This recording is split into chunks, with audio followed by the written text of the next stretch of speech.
keeping me alive. It's keeping me alive. Like spirit in my hand, like it's keeping me alive.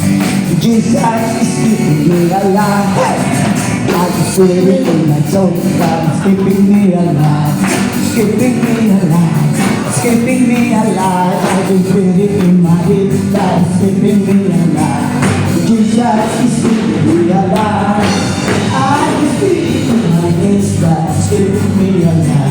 Keeping me alive. Keeping me alive. It's keeping me alive. God is keeping me alive. Jesus is keeping me alive. I can feel in my hands, God is keeping me alive. Keeping me alive. Keeping me alive. Kaya no, pastor. Jesus is in my head. I can feel it in my head. It's keeping me alive. Keeping me alive. Keeping me alive. I can feel it in my head. It's keeping me alive. Jesus is keeping me alive. I can feel it in my head. It's keeping me alive. Keeping me alive. I can feel it in my head. It's keeping me alive. Jesus is keeping me alive. I can feel it in my shoulder.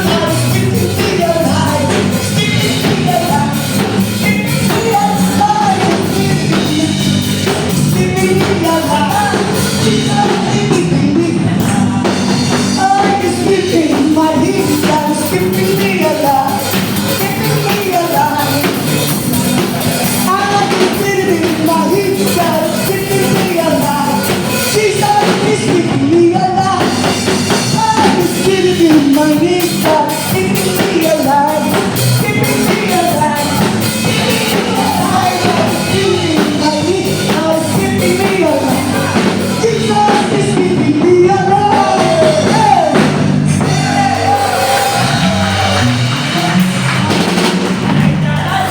Wow! Praise the Lord. Okay, you may take your seat. Hoy, mga kapatid, 56 years old na yan, ha?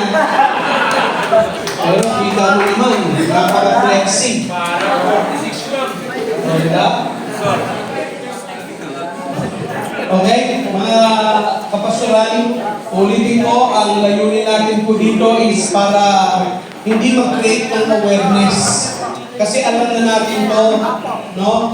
Pero para i-review ulit yung ating mga covenant sa Panginoon. Hindi sa kasalanan, kundi sa Panginoon. Okay? Para maibalik din tayo ulit sa linya.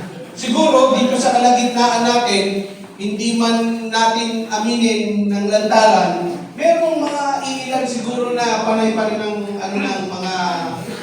yung mga paboritong site. Mga parasites. Kalaki yan ng mga germicides. Mga nanakaits. Nanakaits, yan, kalaki yan. And then pornographic sites. Diba? Porno sites. So, guys,